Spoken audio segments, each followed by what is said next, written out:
Silakan.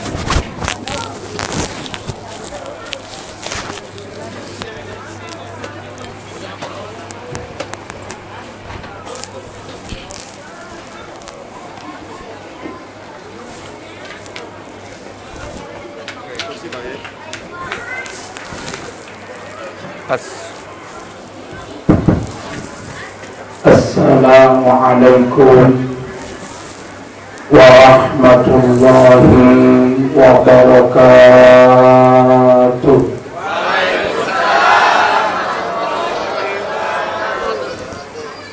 Bismillahirrahmanirrahim. Alhamdulillahilladzi asra bi'abdihi laylan minal masjidil haram ilal masjidil aqsa. Allahumma salli wa sallim wa barik ala sayyidina wa maulana Muhammad al-mujtaba wal mustafa wa ala alihi wa sahbihi wa man tabi'ahu ahlil majdi wal wafa. Amma ba'd, ashabal fadilah, para masyayikh, para kiai, para asatidz, para sepuh, para tokoh masyarakat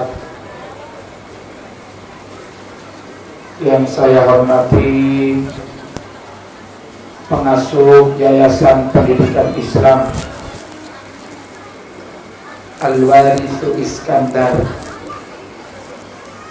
Tahun kemarin saya hadir ke tempat ini, sudah saya sampaikan huruf Z diganti dengan sa. Tapi alhamdulillah saya kembali lagi tulisannya panjang. Mungkin kalau nanti datang lagi diganti, yang benar Al-Warithu bukan Al-Warithu. Jadi menggunakan sa bukan menggunakan za. Ustadz Muhammad Iskandar beserta seluruh pengurus yayasan dan juga pengurus yayasan Masjid Nurul Iman yang saya hormati dan saya muliakan, para pejabat pemerintah yang hadir di tengah-tengah kita. Kelihatan dari depan, insyaallah jajaran Muspika Kecamatan Tanjung Priok, selamat datang, akan memasuki lokasi. Bapak Lurah Tanjung Priok, Bapak Ketua RW 15, dan semua yang hadir di majelis pengajian ini, mudah-mudahan selalu dirahmati dan diberkati oleh Allah Subhanahu wa ta'ala. Puji syukur kita haturkan kehadiran Allah. Salawat dan salam mudah-mudahan tercurahkan keharibaan baginda Rasulullah sallallahu alaihi wasallam beserta keluarga, sahabat, dan semua umatnya yang selalu mengikuti syariat beliau. Mudah-mudahan kita semua diberi kesempatan oleh Allah untuk bisa bersama bertemu, melihat wajah Rasulullah sallallahu alaihi wasallam kelak di surganya Allah Subhanahu wa ta'ala. Amin Allahumma amin Allahumma. Bapak Ibu sekalian yang saya muliakan, berbicara Isra Mi'raj berarti kita harus berbicara sejarah. Karena Isra Mi'raj ini adalah suatu peristiwa yang terjadi pada orang tertentu di zaman tertentu. Terjadi kepada baginda Rasulullah Shallallahu Alaihi Wasallam pada tanggal 27 Rajab di satu tahun yang disebut dengan Amul Huzn, tahun kesedihan, karena pada waktu itu Rasulullah ditinggal wafat oleh orang-orang yang dicintainya, yang sekaligus pendukung utama terhadap gerakan dakwah Rasulullah Shallallahu Alaihi Wasallam, yaitu istri tercinta Sayyidah Khadijah Al-Kubra dan pamanda beliau Abu Thalib. Kalau berbicara sejarah, kata Profesor Dr. Ahmad Salabi, guru besar sejarah dari Universitas Al-Azhar Kairo, beliau mengatakan cara menuturkan sejarah ada dua. Yang pertama, sejarah dituturkan secara kronologis berdasarkan urut-urutan peristiwa dari awal sampai akhir, dari A sampai Z, tidak ada yang luput dari peristiwa itu kecuali semuanya diceritakan secara lengkap dan sempurna. Akan tetapi tanpa diikuti analisa pada poin-poin penting dari peristiwa yang terjadi, tidak ada upaya aktualisasi dari rangkaian peristiwa yang terjadi untuk diambil hikmahnya, dicari relevansinya. Apa yang terjadi pada masa lalu bisa dijadikan sebagai solusi terhadap problematika umat yang dihadapi pada masa ini. Cerita hanya diurut dari awal sampai akhir. Ini cara yang pertama. Cara yang kedua, sejarah tidak dituturkan secara kronologis berdasarkan urut-urutan peristiwa, tapi hanya dipotret bagian-bagian penting untuk kemudian dianalisa, diterjemahkan. Kemudian sejarah itu poin-poinnya diupayakan untuk diaktualisasikan, dicari relevansinya, peristiwa-peristiwa yang terjadi pada masa lalu, bagaimana bisa diambil hikmahnya untuk menjadi solusi terhadap problematika umat yang dihadapi pada masa ini. Karena apa yang terjadi pada masa lalu, zaman pada hakikatnya, pada substansinya, perjalanan sebuah bangsa, perjalanan satu peristiwa itu sebetulnya adalah sama, yang berbeda hanya sarana dan prasarananya. Dados nek siang niki kula tanglet panjenengan sedaya, kalau saya tanya panjenengan semua, kira-kira saya pakai cara yang mana? Sing pertama nopo sing nomor kali? Saya nomor situng, napa saya nomor 2? Siapa mau nomor situng doa? Kalau panjenengan minta saya menggunakan cara yang pertama, monggo, tapi persiapkan panjenengan untuk tetap di tempat ini kira-kira sampai jam 10 malam. Sanggup? Sanggup? Alhamdulillah, podo gak warasi. Nek panjenengan kepingin cara yang pertama, ngundang santri dari pesantren, suruh baca kitab Dardir dari awal sampai akhir, selesai riwayat Isra Mi'raj, paling tidak jam 10 malam hatam. Tapi kalau saya diminta cerita yang pertama, mohon maaf, saya tidak sanggup. Panjenengan silahkan duduk di sini, saya akan pulang duluan. Karena suara saya sudah hampir habis, kebetulan saat ini juga belum dikasih minuman. Mohon maaf, saya tidak minta, hanya informasi. Ini suara saya belum kembali, belum sempat istirahat pagi. Allahumma sholli ala Muhammad. Tadi malam saya pengajian 2 tempat di Bangkalan sampai jam 1 malam, langsung ke bandara, istirahat sebentar, kira-kira 2 jam, transit di Long. Tadi jam 6 sudah berangkat ikut penerbangan pertama. Habis pengajian ini saya juga harus segera kembali ke Jawa Timur, karena nanti juga jadwalnya ada di Jawa Timur. Tapi kalau sekarang nggak dikasih air, yang nanti malam nggak kebagian suara. Mohon maaf, saya tidak minta, hanya informasi. Oleh karena itu yang relevan dan sesuai dengan kondisi yang ada sekarang, saya tidak akan menggunakan cara yang pertama, tapi menggunakan cara yang kedua. Setuju?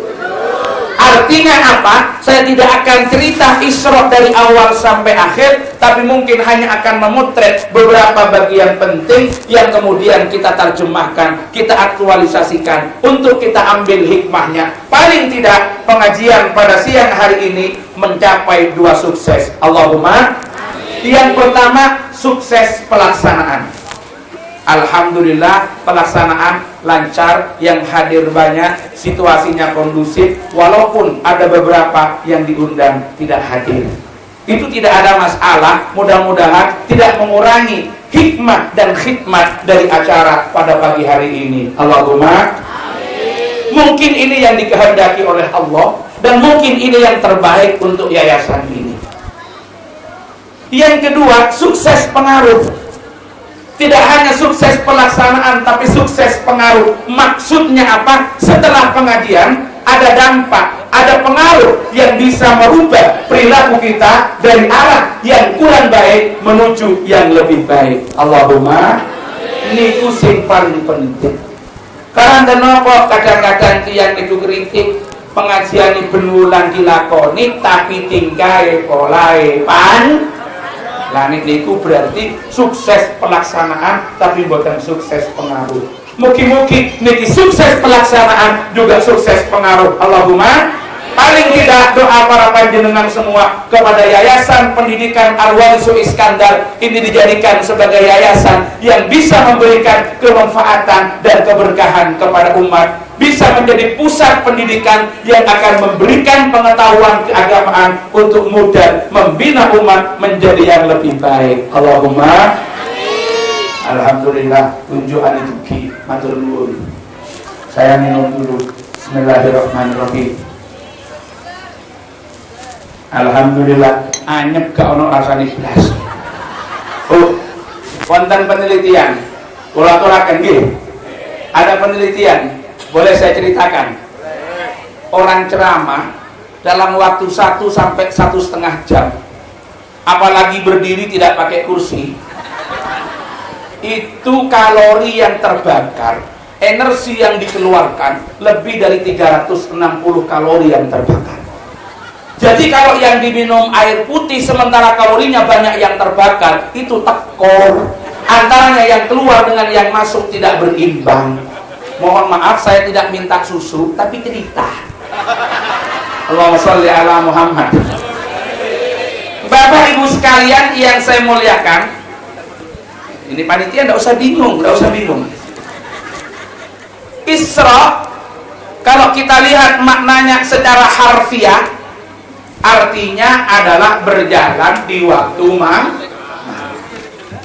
Mi'raj itu artinya adalah naik. Terus Isra niku melaku bengi, Mi'raj niku artine munggah. Alhamdulillah wonten sing respect. Kula dimaringi kursi. Alhamdulillah. Ngapunten kula lenggah mawon nggih. Nggih, panjenengan lenggah pisan. Kalau yang satu berdiri, satunya duduk, itu biasanya ndak kelem. Allahumma sholli ala Muhammad. Isra itu artinya berjalan di waktu malam, Mi'raj artinya naik. Tapi ini jangan dibuat sembarangan. Kata ini adalah kata pilihan. Nanti ada yang bilang malam hari ketemu Pak Hansip, ketemu Linmas lagi patroli, ditanya oleh tetangganya, Pak Hansip dari mana? Isra saya. Tidak boleh. Ibu-ibu ditinggal oleh suami pulang kampung 1 bulan kembali ke Jakarta, bilang sama suaminya, Bapak panjenengan pun dangu boten Mi'raj. Tidak usah ngomong mata Mi'raj bu, mata ongke. Deki Pak ngocak kelakena, ayo Pak Mi'raj-Mi'rajan ayo Pak. Isra, perjalanan Rasulullah dari Masjidil Haram ke Masjidil Aqsa. Ini perjalanannya menyamping. Masjidil Haram itu tempatnya di mana, Bu? Di mana? Di Makkah. Mekah. Sampun ngertos Mekah? Dereng, mugi-mugi nyampe sedaya. Tapi cek karo amin sih benter, pakai nabi nabung ah. Pakai amin santak montak nabung tak nyambung duwenan. Isra perjalanan Rasulullah dari Masjidil Haram ke Masjidil Aqsa niki perjalanannya menyamping. Di sini adalah simbol dari pola hubungan horizontal. Mi'raj itu naiknya Rasulullah. Tadi sudah disampaikan oleh pengasuh pesantren Ustadz Al-Warisu Iskandar. Ustadz Iskandar, Mi'raj itu artinya naik. Naiknya Rasulullah, dinaikkan Rasulullah oleh Allah, dimi'rajkannya Rasulullah oleh Allah dari Masjidil Aqsa ke Sidratil Muntaha sampai ke Mustawa mendapatkan perintah sholat. Pada saat Isra, Rasulullah ketemu dengan sesama makhluk, diberikan gambaran tentang kehidupan umat-umat terdahulu sekaligus balasan terhadap amal yang pernah diukir di dunia. Puncaknya di Masjidil Aqsa, Rasulullah ketemu dengan nabi-nabi terdahulu dan melaksanakan sholat berjamaah. Rasulullah diminta menjadi imamnya. Mi'raj Rasulullah menghadap kepada Allah Subhanahu wa ta'ala. Artinya Isra ini adalah simbol pola hubungan horizontal, sementara Mi'raj adalah simbol pola hubungan vertikal. Maksudnya apa? Kita sebagai manusia hidup di dunia mempunyai dua tugas yang harus kita laksanakan secara seimbang, secara simultan, secara bersama-sama, secara kompak. Tidak ada yang dilebihkan antara yang satu dengan yang lain. Inggih menika, bagaimana kita bisa menjaga pola hubungan yang baik dengan Allah Subhanahu wa ta'ala dan sekaligus menjaga pola hubungan yang baik dengan sesama manusia. Duribat alaihimul dhillatu aynama tuqifu illa bihadlim minallah illa bihadlim minallahi wa adlim minallah. Manusia akan selalu diliputi kehinaan dimanapun manusia itu berada, kecuali bila manusia itu mampu menjaga pola hubungan yang baik dengan Allah dan menjaga pola hubungan yang baik dengan sesama manusia. Penyeimbangan antara urusan dunia dengan akhirat, penyeimbangan bagaimana kula lan panjenengan berinteraksi, berhubungan dengan sesama manusia, dan bagaimana kita bermunajat menghadap Allah Subhanahu wa ta'ala. Keseimbangan itu yang dimaksudkan. Islam tidak menuntut kita melebihkan satu dan meninggalkan yang lain. Keseimbangan niku mawon pujukan. Artinya nopo? Mentang-mentang masjidnya bagus, baru dibangun, anggarannya 2,1 miliar. Begitu selesai ada jamaah yang kalau naik masjid mulai pagi sampai pagi lagi, wiritan baca Quran, sholat sunat, tidak turun-turun. Pekerjaannya ditinggalkan, yang dagang pasarnya sudah tidak diendangi, yang punya pekerjaan rutin sudah tidak disambangi dan tidak dikerjakan. Niku kira-kira saya nopo boten? Saya nopo boten?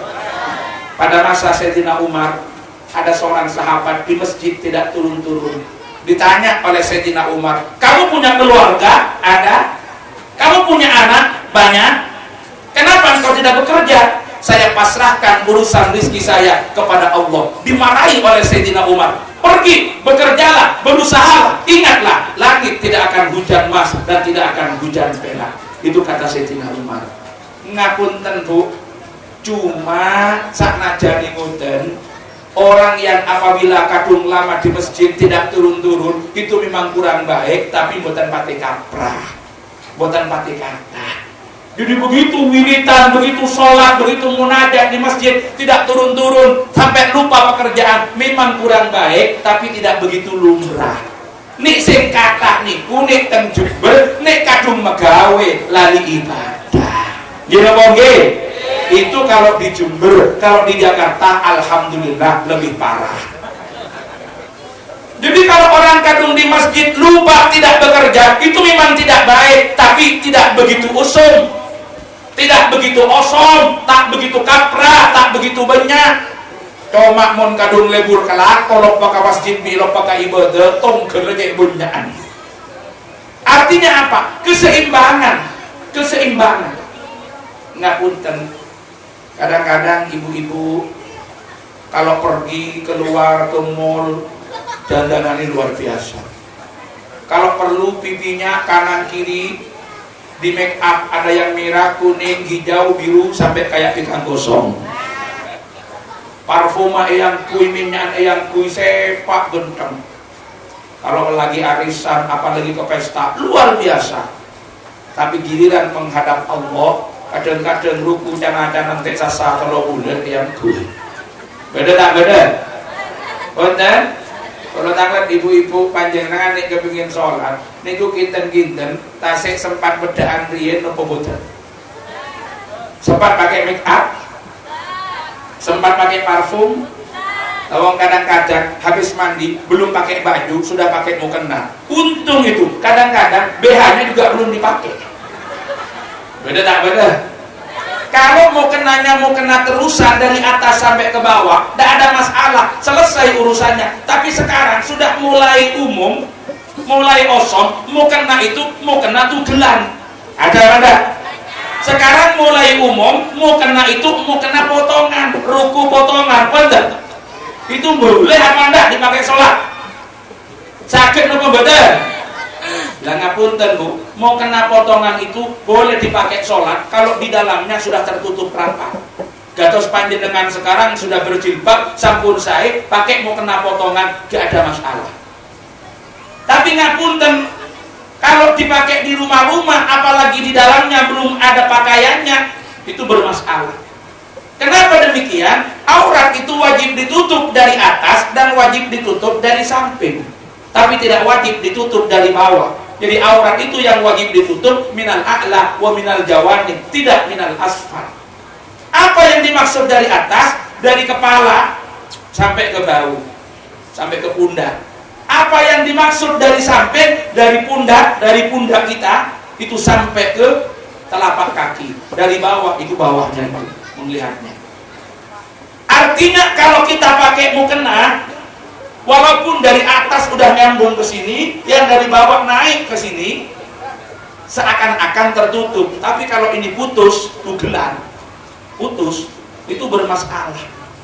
Artinya aurat masih bisa dilihat dari samping. Apalagi ketika ini terbuka, di dalam belum ada pakaiannya. Di sini juga tidak tertutup. Padahal ibu-ibu kalau di rumah habis mandi pakai mukena, kadang belum pakai baju, hanya kembenan. Gimana panggil? Beda? Asli? Asli. Lain laki kadang taoning. Makanya sampean mon bini nasane Pak teliti raga kade tepuk tangan hukum tangan. Ini harus kita ketahui. Gambarannya sederhana, sama dengan orang laki-laki sholat pakai sarung, tapi untelan sarungnya itu ada di bawah pusar, sementara di atas tidak tertutup rapat. Sah napa mboten? Tidak sah. Kenapa? Karena pusarnya itu bisa terlihat dari samping ketika dia rukuk. Nah ini kita harus hati-hati. Ini barang kecil, tapi banyak orang tidak paham sehingga sholatnya tidak sah. Allahumma sholli ala Muhammad. Niki sing hati-hati panjenengan. Kalau mau kenanya terus dari atas sampai ke bawah, walaupun di dalam tidak ada pakaian sehelai pun, tidak ada masalah, karena tidak bisa dilihat dari samping, itu udah nyambung. Apalagi mau kena potongan, kadang-kadang tidak ada tangannya. Gini bang, begitu takbir, Allahu Akbar diangkat, yang di sini kan ngangkat ke depan. Coba lihat dari sampingnya, kira-kira kelihatan tidak dadanya? Kelihatan. Walaupun tidak ada yang melihat, tapi berpotensi untuk dilihat, itu batal sholatnya. Karena dalam fikih disebutkan anturo bil quwwati wa illam turo bil fi'li, berpotensi untuk dilihat walaupun tidak ada yang melihat. Sami kali panjenengan udelani sarung niki panjenengan salat ngandhapi pusar. Di atas gak ada penutupnya. Sakajane mboten enten tiyang sing ningali, nggih tetep batal karena urusan aurat, tidak harus ada yang melihat untuk sholat. Alhamdulillah susunya datang. Matur nuwun. Apalagi nanti ditambah kerating daeng M150 Hemavitol Action. Ini akan lebih sempurna ini. Allahumma sholli ala Muhammad. Kalau ini minimal nanti kalori yang terbakar itu ada penggantinya, sehingga suplainya itu bisa memadai.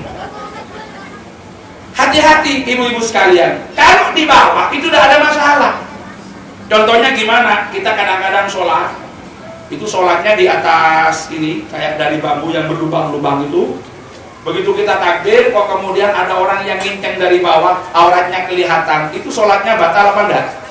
Enggak batal, karena dari bawah tidak harus ditutup. Jadi kalau ada orang sholat kok diinceng teko ngisor iku ketok, bukan salahnya yang sholat, salahnya sing nginceng. Makanya malah tak nyurni anjuni kemikin malah birkes mata. Jadi gak ada masalah. Ini kita harus hati-hati, ada keseimbangan. Bapak-bapak kalau hadir ke pengajian, apalagi ke pesta, apalagi rapat, pakaiannya rapi. Giliran sholat ke masjid, kadang-kadang kaos oblong dipakai. Ada? Ada? Kadang-kadang kaosnya masih ada gambarnya. Ada gambar Aki, SG tulisannya. Takbir, Allahu Akbar, nawakno Aki dan pangeran. Untung kalau gambarnya itu gambar Aki. Kadang-kadang sekarang yang dipakai gambarnya fotonya calon. Fotonya calon di munajati dipakai sholat, Allahu Akbar. Apalagi fotonya ada di belakang dan lengkap sak nomornya. Ditelok ambek jamaah sing nomor belakang. Doblos nomor sekian. Niku makruh ngoten-ngoten niku. Nggih, mboten ansar. Kita jaga, kita seimbangkan. Artinya dalam kehidupan kita sering tidak seimbang antara bagaimana kita menjaga pola hubungan yang baik dengan Allah dengan kita menjaga pola hubungan yang baik dengan sesama manusia. Di dalam satu riwayat Imam Ghazali menceritakan bahwa ketika manusia kelak akan dimasukkan ke liang kubur, ke liang lahat, itu ada suara dari Allah Subhanahu wa taala yang kira-kira redaksi beliau begini.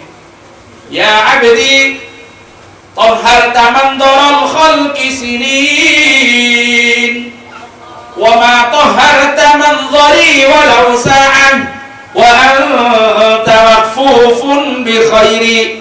Wahai hambaku, engkau selalu sibuk memperbaiki performa dan penampilanmu di hadapan orang lain, tapi engkau tidak pernah sibuk memperbaiki penampilanmu di hadapanku, karena padahal engkau hidup dengan rahmat dan kasih sayangku. Ternyata kulolan panjenengan hidup di dunia ini selalu sibuk bagaimana memperindah performa kita dan penampilan kita agar kita dipandang baik oleh orang lain. Betul?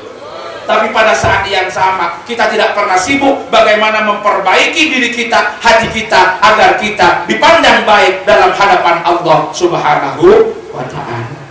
Contohnya sederhana.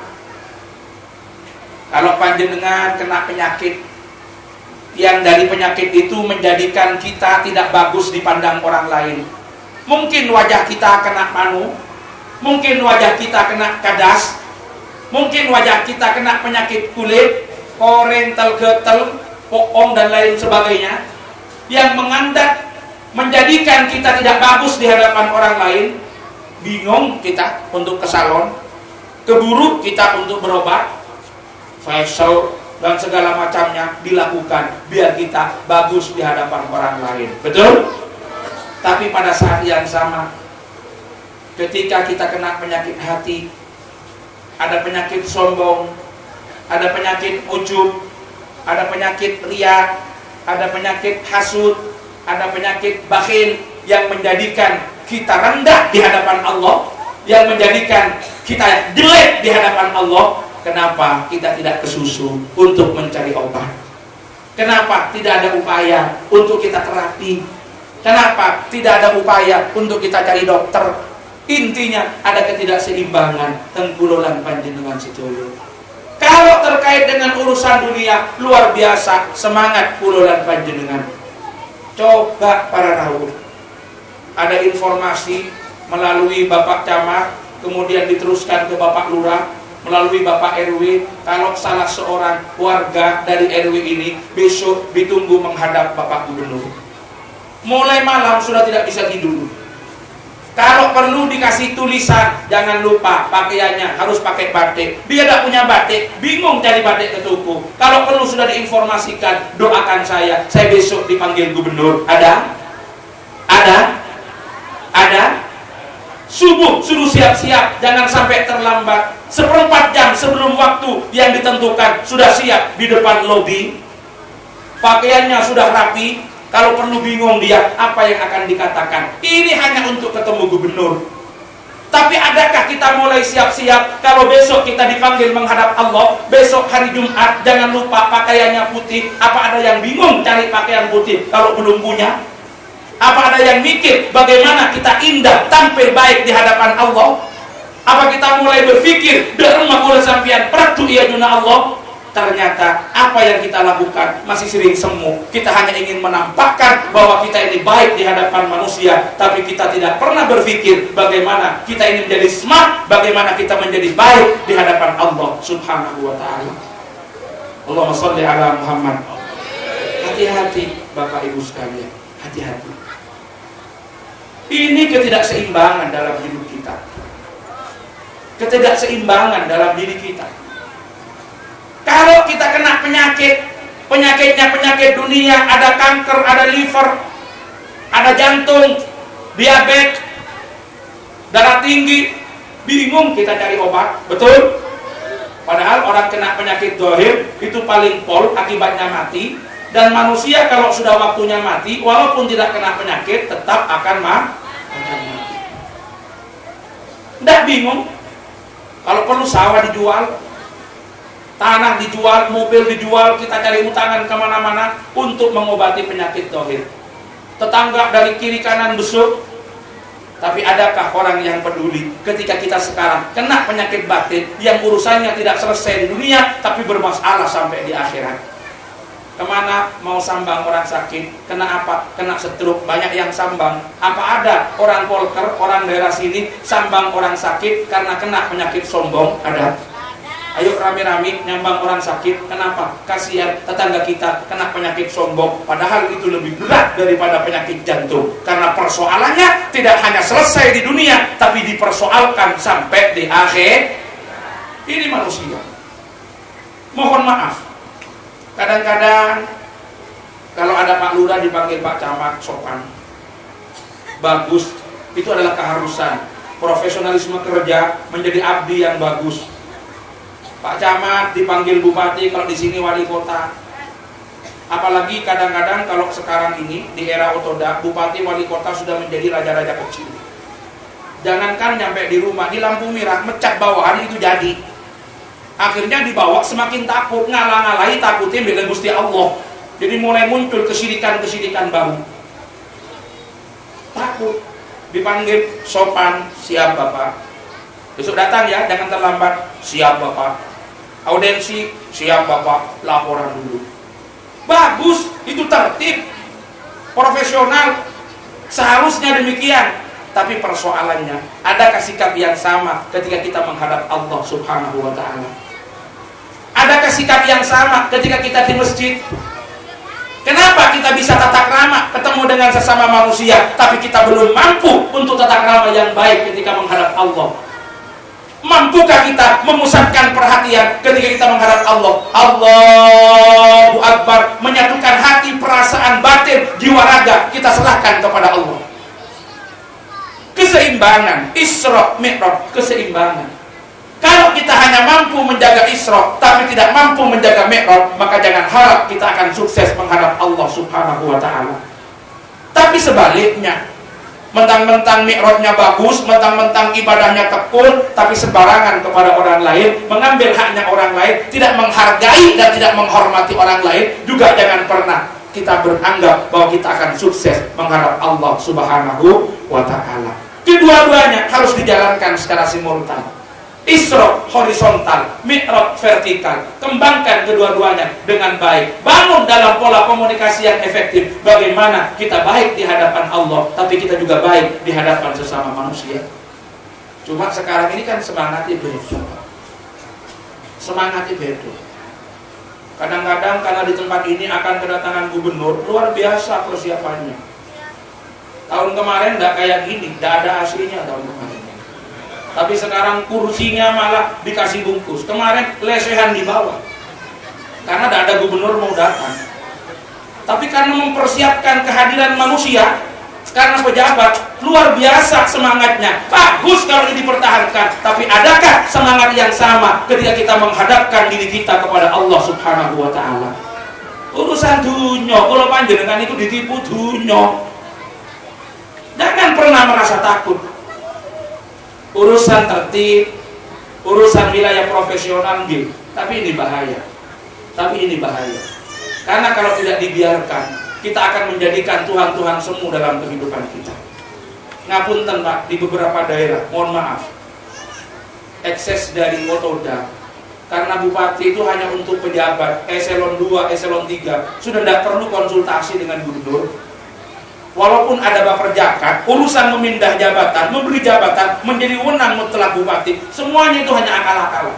Kadang-kadang kepatuhan bawahan luar biasa. Ada di sebagian tempat, istrinya pun dipinjam, itu diserahkan semata-mata mempertahankan jabatan. Ini saya cerita berdasarkan fakta di beberapa tempat. Kenapa? Karena takutnya. Berarti kita sudah mulai membuat Tuhan-Tuhan baru dalam kehidupan kita. Orang yang berprinsip, kita sebagai bawahan taat kepada pimpinan dalam konteks kerangka mengikuti aturan, itu yang harus dijaga. Tapi bukan berarti kita menempatkan dia sebagai sesembahan-sesembahan yang kita tempatkan, jadikan sebagai tempat kita bergantung dan jadikan alamat untuk kita mendapatkan sesuatu darinya. Oleh karena itu, kepada panitia tidak usah berkecil hati. Kalau gubernur tidak datang, persiapannya luar biasa. Mungkin ini bagian dari skenario Allah. Karena saya dulu datang tidak disambut seperti ini. Tapi ketika gubernur mau datang, luar biasa. Dan alhamdulillah juga tidak datang pada akhirnya. Artinya apa? Diingatkan oleh seorang sufi bahwa kegagalan untuk meraih sesuatu, pahitnya kegagalan untuk meraih sesuatu, itu masih lebih indah daripada berharap sesuatu dari orang lain. Pahitnya kegagalan untuk mendapatkan sesuatu itu masih lebih baik daripada berharap mendapatkan sesuatu dari orang lain. Karena disinilah kita harus menyatukan hati untuk mengembalikan semuanya kepada Allah Subhanahu wa Ta'ala. Ikhlas kula lan panjenengan itu betul-betul diuji kangge ditonton. Betul-betul diuji kangge diperbaiki para rawuh sedaya. Isra Mi'raj seimbangkan bagaimana kita menata pola hubungan yang baik dengan sesama manusia dan bagaimana kita menata pola hubungan yang baik dengan Allah Subhanahu wa Ta'ala. Isra Mi'raj tanpa kita memandang segalanya secara proporsional. Kadang-kadang ada sekat-sekat psikologis yang menjadikan kita tidak lagi proporsional untuk bersikap. Ngapunten. Kadang-kadang orang ketika ada sekat-sekat, ada atasan, ada bawahan, ada staf, ada pimpinan, itu mulai berat untuk menyatakan yang benar itu benar kalau tidak menempatkan secara proporsional. Makanya Nabi mengatakan as'abul a'mal itu salasa. Sesuatu yang berat untuk dilakukan itu ada 3. Salah satunya adalah qaulul haq liman aradahu aw yakhafu alaihi. Menyatakan yang benar itu benar kepada orang yang masih ia harapkan sesuatu dari kebaikannya atau yang ia takuti karena posisi dan jabatannya. Tidak mudah seorang staf mengingatkan pimpinan. Tapi kalau kita memahami Isra Mi'raj bagaimana kita memposisikan diri dalam konteks kita berhubungan dengan sesama manusia dan bagaimana kita memposisikan diri dalam konteks kita berhubungan dengan Allah Subhanahu wa Ta'ala, tidak akan pernah terkunci lisan kita untuk menyatakan kebenaran karena kita tidak pernah menggantungkan diri kita kepada manusia karena yakin bahwa segala sesuatu yang telah mengatur adalah Allah Subhanahu wa Ta'ala. Ini yang harus diingat. Isra jaga hubungan horizontal, Mi'raj jaga hubungan vertikal. Bapak Ibu sekalian yang saya muliakan, peristiwa Isra Mi'raj ini dijadikan oleh Allah Subhanahu wa Ta'ala untuk menjadi media menguji iman para sahabat. Kenapa?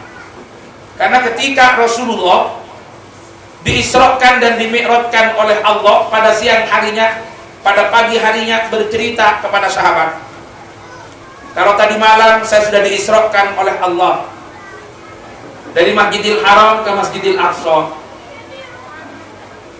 dinaikkan oleh Allah dari Masjidil Aqsa ke Sidratil Muntaha. Sebelum subuh Rasulullah sudah kembali. Setelah Isya baru berangkat. Muncul reaksi yang beragam dari para sahabat.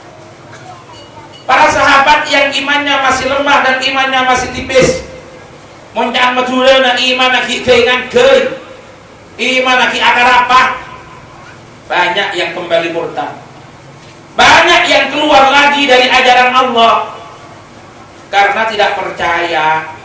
Rasulullah sudah melakukan perjalanan yang begitu panjang dalam waktu yang relatif singkat yang tidak bisa diukur oleh akal manusia.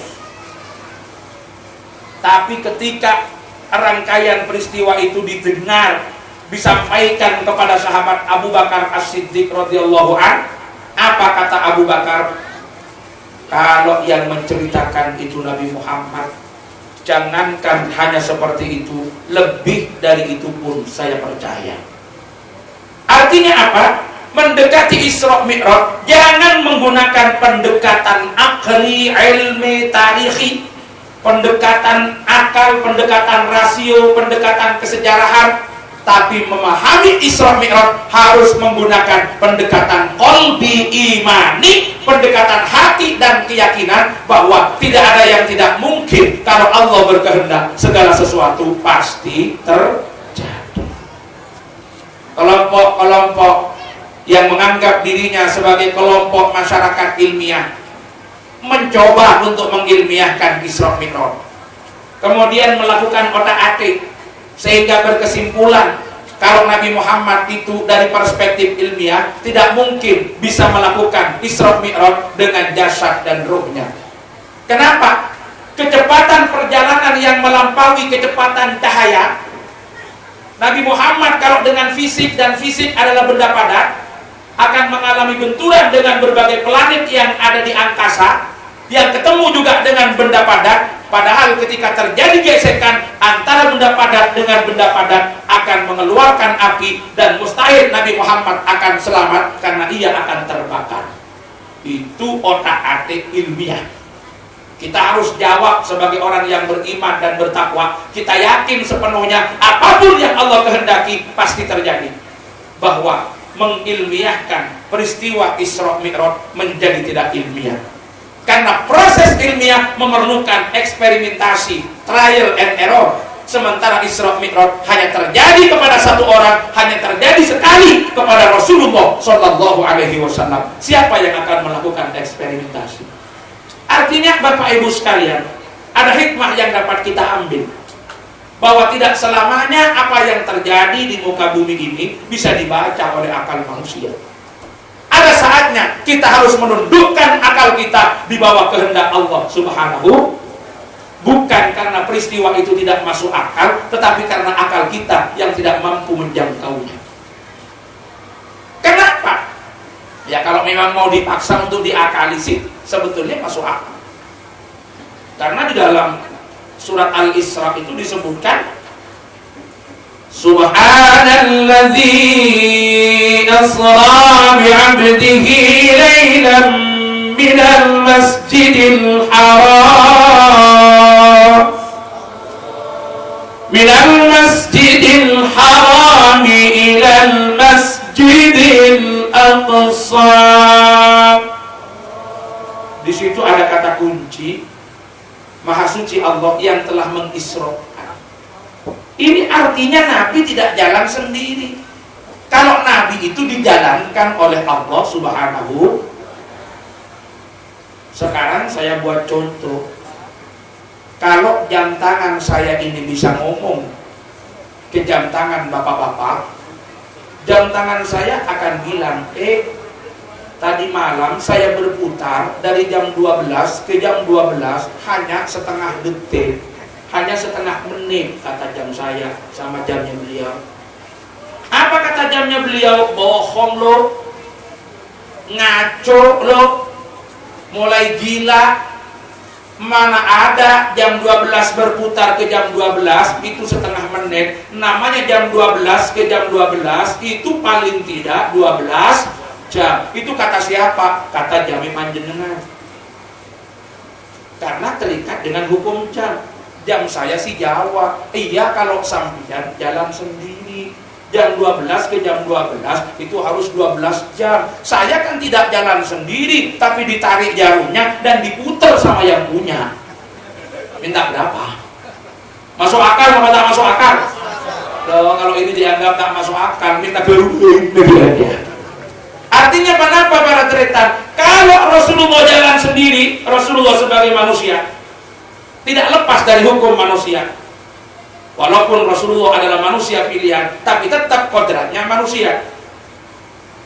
Muhammadun basyarun wa laysa kal bashari bal huwa yaqutatun wan nasu kal hakari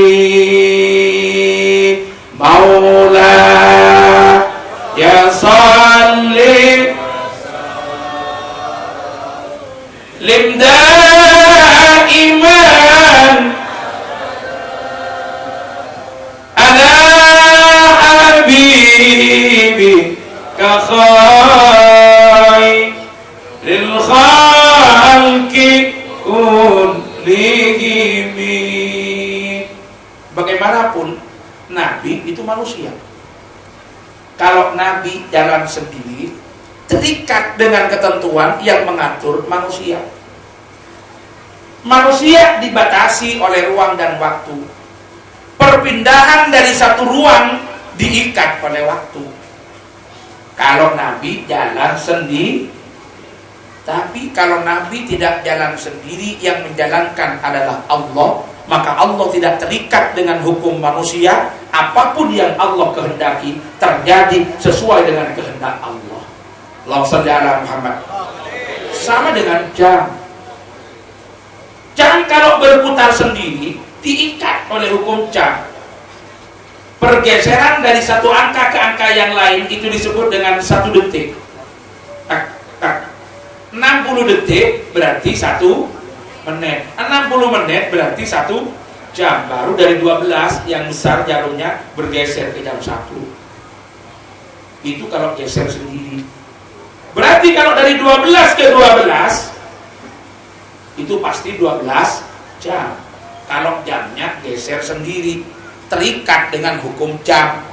Tapi kalau jam tidak geser sendiri, melainkan diputar oleh yang punya tidak terikat dengan hukum jam. Coba sampean jarumnya sampean ambil, putaran jarumnya itu, minta berapa sampean perjalanannya? Kan terserah yang pun. Nabi tidak jalan sendiri, tapi dijalankan oleh Allah. Karena Allah yang punya, berapapun Allah menghendaki, jangan dibaca oleh akal manusia. Ternyata apa hikmah yang dapat kita tangkap? Banyak dalam proses kehidupan ini Bapak Ibu sekalian, satu peristiwa yang kadang-kadang tidak mampu dicerna oleh akal manusia. Saya buat 3 contoh. Ada jodoh, ada rezeki, ada mati. Kira-kira yang diceritakan duluan yang mana ini? Jodoh ya, senangannya jodoh. Jodoh ini sesuatu yang kadang-kadang tidak bisa dibaca oleh akal manusia. Makanya kalau ada orang menikah, ulama dulu itu mendoakan, monggo kula panjenengan dongaaken mugi-mugi manten kalih niki jodoh lan rukun. Allahumma. Kenapa didoakan jodoh dan rukun? Karena jodoh dan rukun tidak selamanya itu ketemu. Ada pasangan suami istri rukun, tidak pernah tukaran. Persoalan ekonomi tidak jadi masalah. Kedua-duanya sama saling mengerti. Seia sekata, senada seirama. Tidak pernah ada persoalan. Tetangga pun tidak pernah mendengar bisik-bisik ada tukaran. Tahu-tahu gak ketemu sebabnya, can maturena, tada ombak, tada angin. Suaminya sudah umur 55, istrinya 53, anaknya 7, tahu-tahu cerai. Ada apa enggak? Ada apa enggak? Kalau ditanya masih diberi jawaban alasannya, belum selesai pertanyaannya. Tapi kalau ditanya, kenapa kamu cerai? Enggak tahu, enggak jodoh paling. Beres sudah, enggak ada yang tanya lagi. Ada pasangan suami istri, tengkar terus. Kalau sudah kadung tengkap, bukan hanya omongan, sampai gelas ini miber. Gelas ini bisa terangkat. Kalau perlu kadang-kadang sambil minum dimuntahkan. Bismillahirrahmanirrahim. Alhamdulillah. Ini minumnya tok, muntahnya gak ada contohnya. Tukar kok. Begitu tengkar, istrinya purian pulang. Tapi begitu kembali lagi, tidak lama ketahuan hamil. Mulai atau kerap benar kayak ngandung bentahun. Tetangganya sih tanya, kok kuat sih kamu punya istri kerasnya seperti itu? Dari rebom bingak botono korek. Aja waktu saya sih sebetulnya tidak tahan, tapi tidak tahu jodoh paling. Intinya kalau sudah bicara jodoh, akal manusia harus ditundukkan di bawah kehendak Allah Subhanahu. Tidak bisa. Ini tidak jalan kadang-kadang. Saya punya kawan, anaknya kiai, ganteng, pinter, sudah PNS, waktu itu udah dosen di IAIN Surabaya, hampir doktor. Pinter, ganteng, sugih, anaknya kiai. Kira-kira kalau dibaca dengan akal kita, cari istri itu sulit apa mudah? Sulit apa mudah? Mudah, mudah ya. Tapi ternyata nyari istri sulitnya luar biasa. Saya ingat 2002 saya ada pelatihan di Jogja, ada pelatihan peningkatan kualitas dosen PTIN. Saya telepon teman saya, itu adik kelas saya di S3 di program doktor. Coba sampean datang ke sini. Ini ada peserta dari UIN Malang, udah dosen juga di sana. Putrinya kiai dari Ponorogo, lulusan Al Azhar, Kairo S2-nya. Kira-kira pantas untuk sampean. Sampean udah ambil doktor, ini sudah master. Datang teman saya sampaikan, itu cantik loh orangnya. Karena jelek-jelek begini, saya untuk melihat orang itu cantik atau tidak, saya juga tahu orang cantik atau tidak. Walaupun belum tentu rezekinya itu istrinya cantik begitu loh. Akhirnya datang. Begitu datang, saya tanya, gimana? Cocok. Pintar sih orangnya, cekatan, ramah, bagus. Terus gimana? Belum. Kok belum? Kurang tinggi katanya. Gara-gara kurang tinggi, gak jadi. Saya carikan yang lain. Ini bagaimana? Kalau ini agak tinggi, dia jawab. Kalau ini tinggi, tapi kurang berisi. Masih robot dia. Saya bilang, Mas, kalau cari istri, jangan samakan dengan orang pesan pisang goreng. Orang pesan pisang goreng bisa sekarang Pak, buatkan saya pisang goreng, gedung aneka, daun aneka, minyak aneka, dan sebagainya. Pasti enak. Tapi kalau mencari istri, tidak selamanya bisa demikian, saya katakan. Nanti pesan, carikan saya pasangan, tingginya 165, beratnya 55, mata namurka, elong ngak koncon are, alis saya ngak tangkul sekalian, bibir sekar jambi, kolen bote, angil nyari. Kadang-kadang tingginya ideal, hidungnya mancung, matanya bagus, bibirnya mimble, betul? Bibirnya bagus, matanya bagus, hidungnya pesek. Ini yang terjadi. Matanya, bibirnya, hidungnya bagus, pentet depan dek. Bodinya bagus, telem tak lajek. Ya ada itu. Akhirnya bapaknya meninggal. Cari istri itu ruwet dengan ibunya. Cocok sama anak itu, tidak cocok sama ibunya. Cocok sama ibunya, tidak cocok sama yang bersangkutan. Pernah suatu saat sama ibunya cocok, sama yang bersangkutan cocok, yang dicocoki tidak mau. Kocek wangi lego bocor. Lama-lama saya dengar kabar kalau dia sudah mau menikah di Gresik. Penasaran saya, datang ke Gresik, ingin tahu kayak apa dapatnya. Golek sak dunyo kok kira-kira oleh koyo opo. Nyampe Gresik saya kaget. Begitu istrinya keluar, katanya ngomong elek itu ora pantes, tapi ora ayu blas. Gak cocok ambil ote golek. Akhirnya saya berpikir, oh barangkali mungkin pendidikannya tinggi. Lulusan mana? Dia jawab, Aliyah, SMA. Loh, ditawari yang S2 tidak mau, kok dapatnya SMA? Oh barangkali putrinya kiai atau anaknya pejabat atau siapa. Anak mana? Belakang rumah kan. Boleh ambil satu nyok, oleh buri omah. Saya ngomong, Mas, kalau sampean cuma cari istri yang seperti itu, 3 keranjang saya bungkusin dari jemput saya. Apa kata teman saya yang sudah hampir doktor? Dia hanya jawab, tidak tahu. Ketika paman saya menawarkan orang ini ke saya, tahu-tahu bibir saya tidak bisa bergerak, kepala saya mengangguk, jodoh balik. Jadi ketika berbicara jodoh, akal manusia itu macet, harus ditundukkan di bawah kekuasaan Allah Subhanahu. Makanya tak usah lopang lo. Kadang-kadang saya laki gondeng, sing wedok elek, bener. Kadang-kadang perempuannya cantik, sing lanang iku elek, bener itu. Saya ingat di Surabaya itu ada pesantren, ada santri, elek bu, bromus orang. Jadi bibirnya mau jatuh. Celem sakon nyuwun niku kabeh ndelok katene muntah. Tapi kiai ini niku para rawuh sabar akhirnya mbek kiai niku mboten dikembalaken mbek rencang-rencangi mergo bendino dadi olo-oloan kanca. Wis ngene ae wis, sampeyan tak tempatkan di satu tempat, di situ saya punya lahan, saya di situ nanam anggur. Sampeyan ke sana sama kurma. Datang ke sana. Ditempatkan wis sampeyan menang kene. Lupa kiai itu sampai 3 tahun santrinya gak disambangi. Begitu dapat 3 tahun ingat loh, iya saya punya santri sing jenengi Bajuri sing wongi ireng protos itu tak tinggal di sana, akhirnya disambangi dengan istrinya. Begitu nyampe kiai tanya, Bajuri awakmu waras tinggi yai, terus gimana anggurnya kurmanya kuatah buahnya yai, rasanya gimana? Kejut yai, kaget yai, lo mosok anggur kejut yai. Akhirnya kiai takon, bener tak sampeyan ngerti? Boten ngertos yai. Lah kenapa? Ternyata selama 3 tahun satu pun dia tidak pernah mencicipi karena belum dapat izin dari kiainya.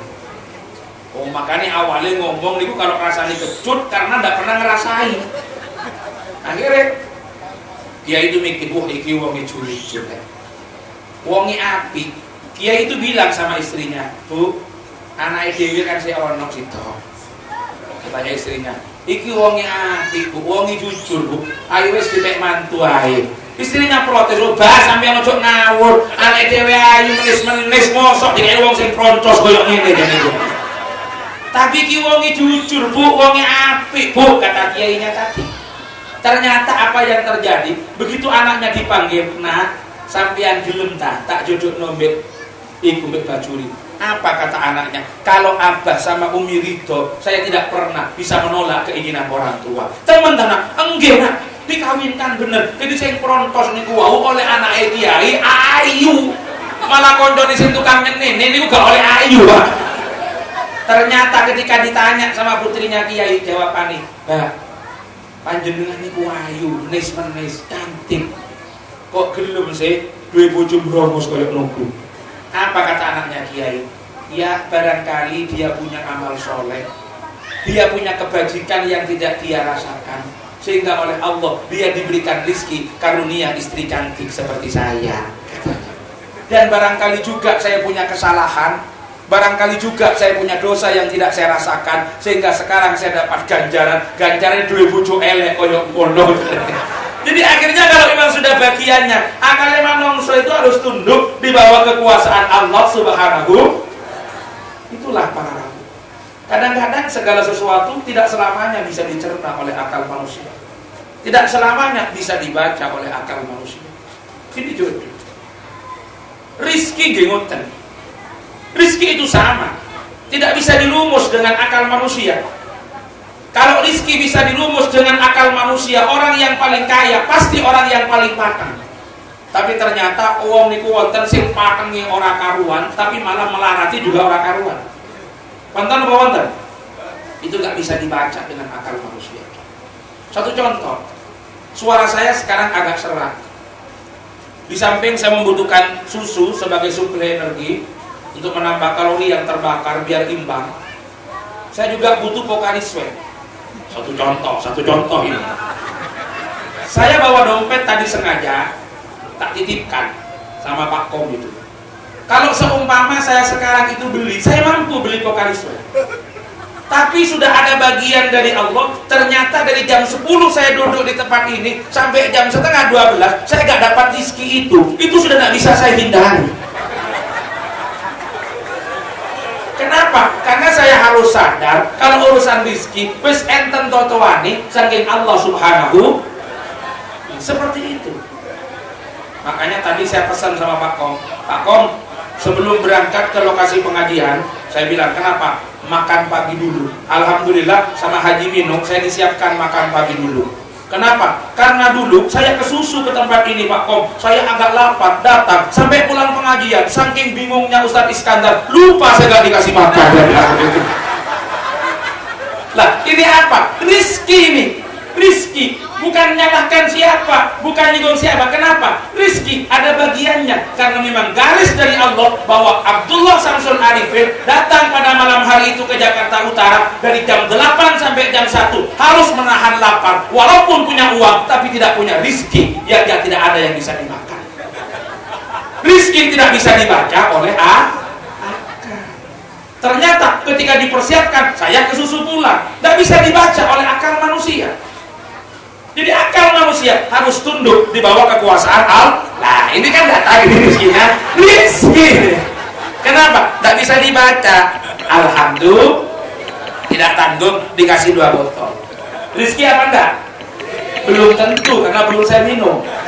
Kalau yang saya minum 1, yang 1 lupa, diambil oleh panitia, apalagi MC sudah ngelirik mulai tadi, berarti itu rezekinya MC, tapi keluar lewat saya. Tak usah malu, saya turun diambil aja 1-nya, karena tak mungkin saya minum semua. Rasulullah Muhammad.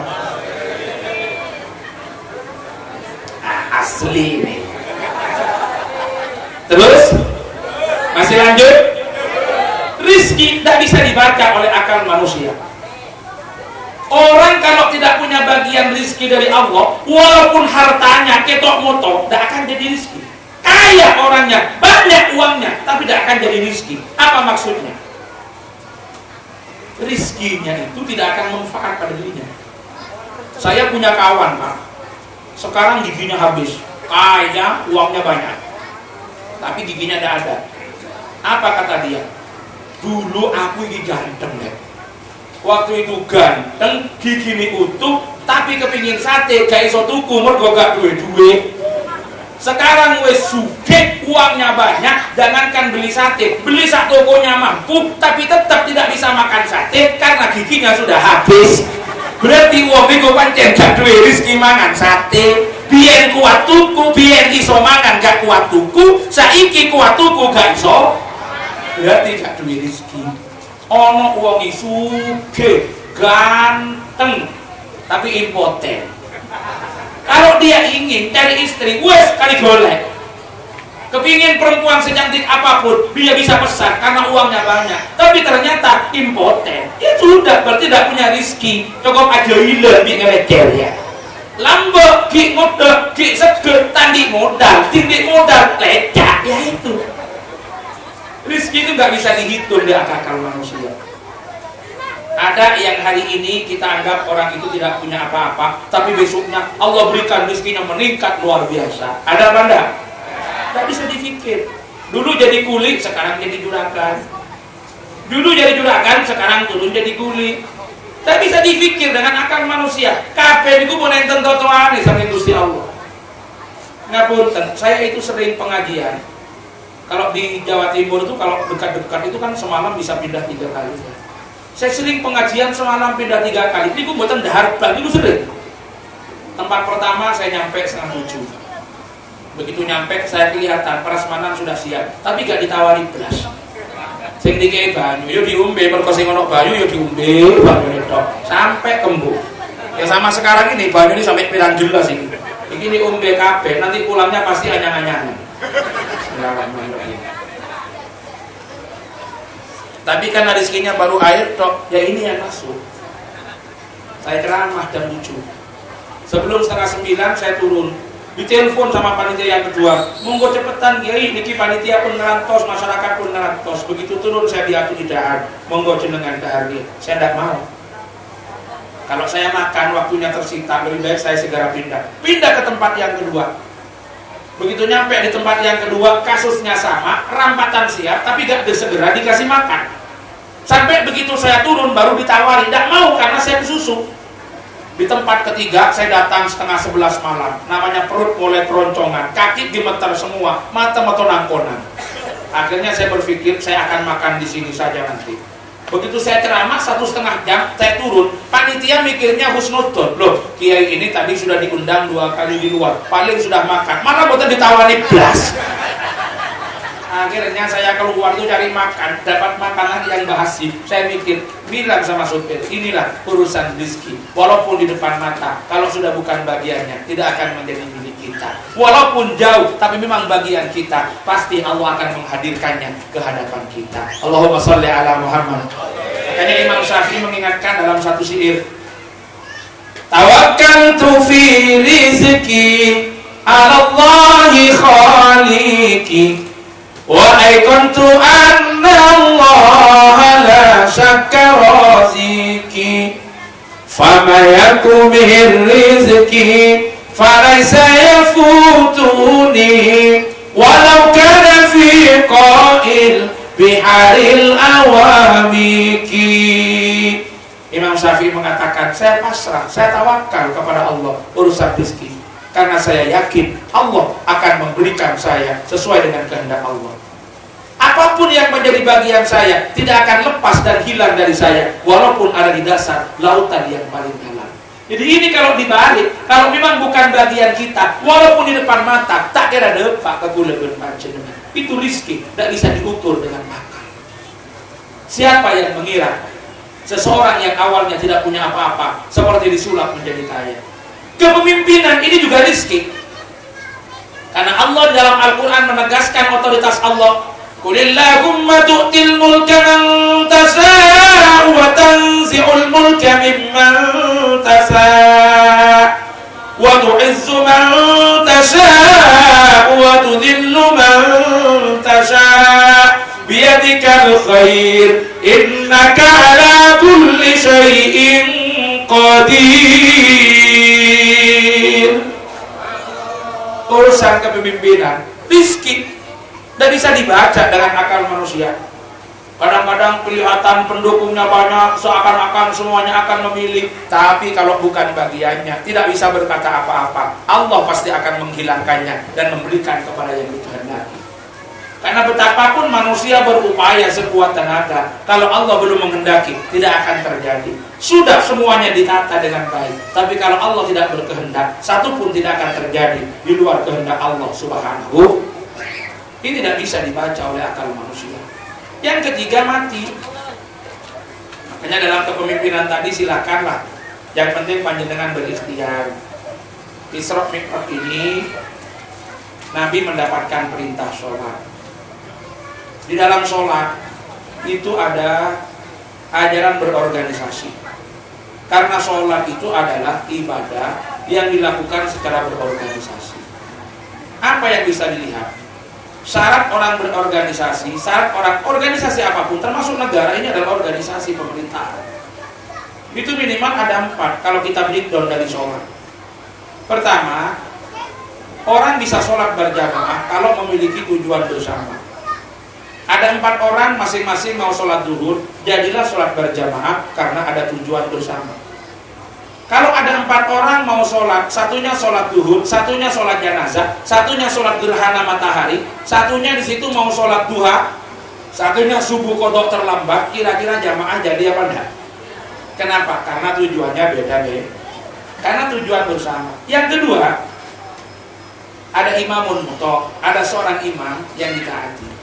Kalau dalam sholat jamaah itu ada 1 orang yang dipilih jadi pemimpin, ketika dia sudah jadi pemimpin, wajib ditaati.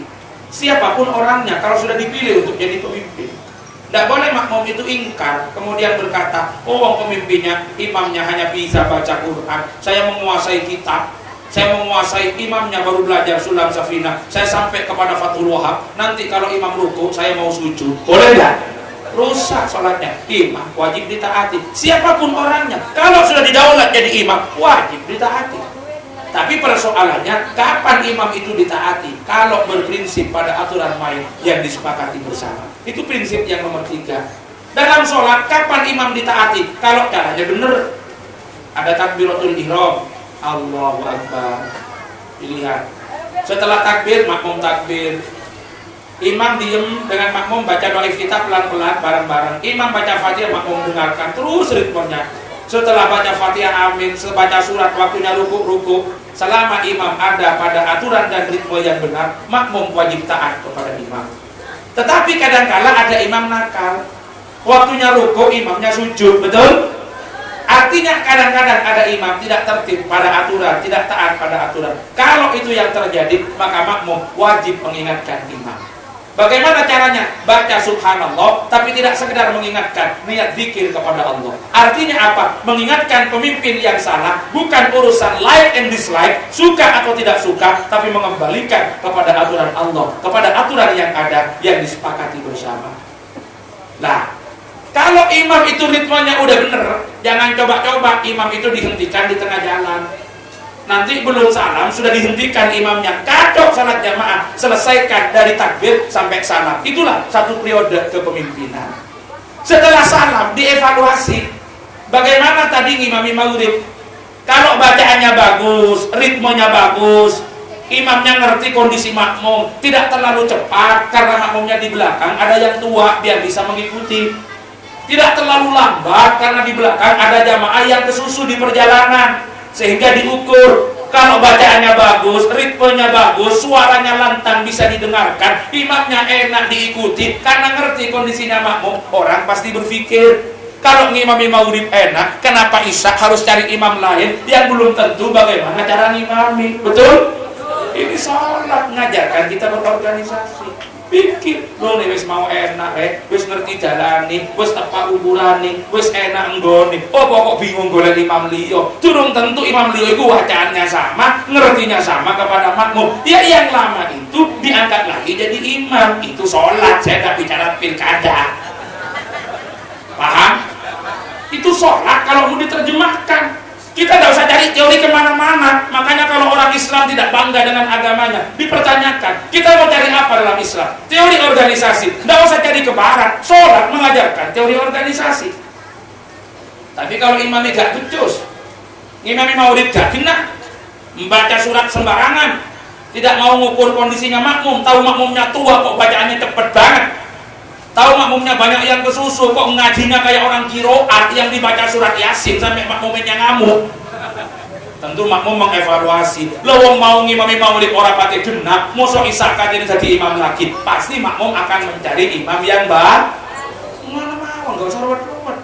Kabeh niku pun ono tataan itu kok pengiran. Pun enten panjenengan yang a'lamu bi umuri dunyakum. Kula niki wong Jember gak melok-melok urusan di Jakarta. Ya napa nggih? Sanajane Pak Fauzi niku kali kula nggih organisasi.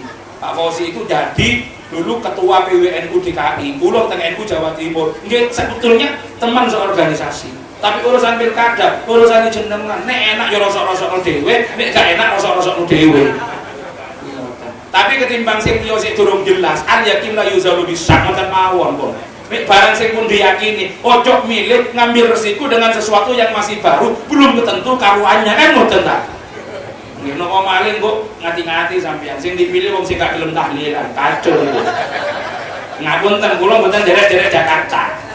Tapi wonten imam sitok niku kira-kira kok niku ora pati gelem tahlilan. Ora gelem selametan, Pak. Kenapa? Karena yang diimpor pikiran-pikirannya adalah pemahaman tentang Islam di Timur Tengah dipaksakan masuk ke Indonesia. Itu masuk pada gerakan-gerakan. Kula enggak katene nyepun golek-golek dhewe sampeyan sing ngerti.